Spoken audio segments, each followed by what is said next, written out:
Hello అండి, welcome back to my channel. ఈరోజు మనం ఈ వీడియోలో తెలుసుకోబోయేది ఏంటంటే అక్టోబర్ నెలలో గృహప్రవేశానికి మరి గృహారంభానికి ముహూర్తాలు ఏ రోజుల్లో ఉన్నాయి, ఏ తిథుల్లో ఉన్నాయి అనే విషయం అనేది తెలుసుకుందామండి. అక్టోబర్ నెలలో మనకి చూడండి చతుర్దశి అంటే భాద్రపద చతుర్దశి అంటే భాద్రపద మాసం అనేది అయిపోతుంది అనమాట.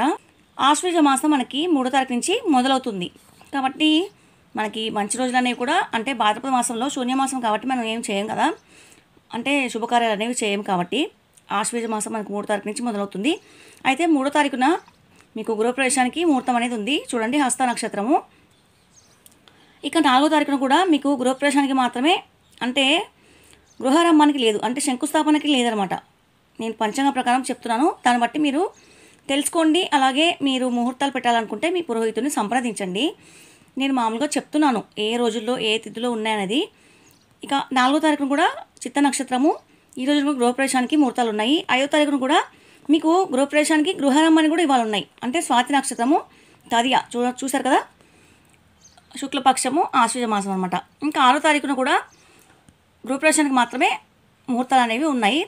7వ తారీఖున గృహారంభానికి గృహప్రవేశానికి ముహూర్తాలు అనేవి ఉన్నాయండి. మళ్ళీ 8వ తారీఖున అయితే ముహూర్తాలు అనేవి ఇవ్వలేదు. 9వ తారీఖున గృహప్రవేశానికి గృహారంభానికి ముహూర్తాలు అనేవి ఉన్నాయి, అంటే రెండింటికి ఉన్నాయన్నమాట.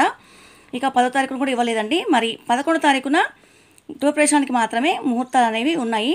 మళ్ళీ 12వ తారీఖున మీకు 2 ముహూర్తాలు అనేవి ఉన్నాయి, అంటే శంకుస్థాపనకి అలాగే గృహప్రవేశానికి కూడా ముహూర్తాలు అనేవి ఉన్నాయన్నమాట. ఇంకా 13వ తారీఖున కూడా మీకు గృహప్రవేశానికి గృహారంభానికి అంటే శంకుస్థాపనకి ముహూర్తాలు అనేవి ఉన్నాయి. 14వ తారీఖున మాత్రము గృహప్రవేశానికి మాత్రమే ఉన్నాయి. ఇంకా 15వ తారీఖు లేవండి. 16వ తారీఖున మళ్ళీ గృహప్రవేశానికి ముహూర్తాలు అనేవి ఉన్నాయి. 17వ తారీఖున మీకు గృహప్రవేశానికి ముహూర్తం అనేది ఉంది. అలాగే 18, 19 మళ్ళీ ముహూర్తాలు అనేవి లేవండి 2 రోజుల్లో.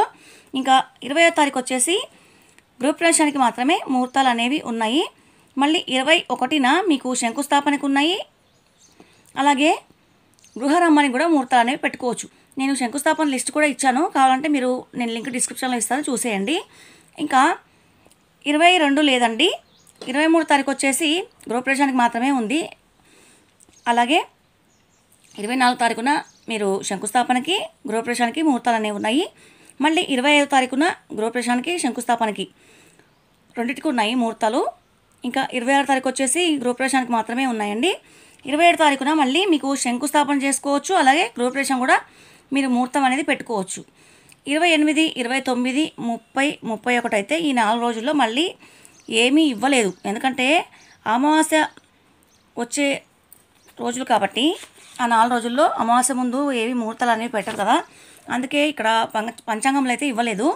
కాబట్టి ఈ 4 రోజులు మినహాయింపు, మిగతా రోజుల్లో నేను చెప్పినంత వరకు మీకు గృహప్రవేశానికి అలాగే శంకుస్థాపనకి ముహూర్తాలు అనేవి ఉన్నాయి. అలాగే దసరా పండుగ ఎప్పుడు అనేది చూద్దాము. దసరా పండుగ 12వ తారీఖు వచ్చిందండి. ఇవన్నీ దేవి నవరాత్రులు. ఈ నవరాత్రుల్లో అమ్మవారికి పూజ చేసుకుంటే మంచిదని మనకు తెలిసిందే కదా. మీకు వివాహ ముహూర్తాలకి అలాగే గృహప్రవేశానికి శంకుస్థాపన ముహూర్తాలకి 2 వీడియోలు సపరేట్గా చేస్తున్నాను. అలాగే అక్టోబర్ క్యాలెండర్ కూడా పూర్తి వీడియో అనేది ఉంది, మీకు కావాలంటే లింక్ డిస్క్రిప్షన్లో ఇస్తాను, చూసేయండి. అలాగే మీకు శంకుస్థాపన లిస్ట్ కానీ గృహప్రవేశానికి లిస్ట్ కానీ మీకు కావాలంటే ఉన్నాయండి నా ఛానల్లో, మీరు చూసుకొని ప్లేలిస్ట్ అనేది ఉంటుంది, దాని ప్రకారంగా ముహూర్తాలు అనేది ఉంటుంది, మీరు చూసుకొని కావాలంటే ఆ సామాగ్రి అనేది తెచ్చుకోండి. మీ బ్రాహ్మణులు కూడా ఆ లిస్టే ఇస్తారు. నేను ఎందుకు అప్లోడ్ చేశానంటే కొంతమంది ఇబ్బంది పడుతుంటారు, వాళ్ళ ఇంట్లో ఉంటారు ఉండరు, బ్రాహ్మణులు పనిలోకి వెళ్తుంటారు కదా, కాబట్టి ఇంటికి వచ్చి అడుగుతుంటారు, వాళ్ళు లేనప్పుడు ఇవ్వడము చాలా ఇబ్బంది అవుతుంది. కాబట్టి నేను శంకుస్థాపనకి అలాగే గృహప్రవేశానికి వధువుకి కావాల్సిన, అంటే వధువు పెళ్ళికి కావాల్సిన సామాగ్రి లిస్ట్ కూడా నేను అప్లోడ్ చేశాను. అలాగే వరుడికి కావాల్సింది కూడా నేను అప్లోడ్ చేస్తాను, ఎందుకంటే ఇప్పుడు ముహూర్తాలు లేవు కాబట్టి నేను ఆపాను. సో మీరు కావాలంటే మీరు చూసుకోండి. ఇదండి మరి వీడియో. మీకు నచ్చితే లైక్ చేయండి, షేర్ చేయండి, సబ్స్క్రైబ్ చేయడం మర్చిపోకండి. పక్కనే ఉన్న బెల్ ఐకాన్ని ఆల్ అని ట్యాప్ చేయండి, దాని ద్వారా నేను వీడియోస్ పోస్ట్ చేయగానే మీ దాకా అందుతాయి. ఈ వీడియో చూసేందుకు ధన్యవాదాలు. మరొక వీడియోతో మీ ముందుంటాను.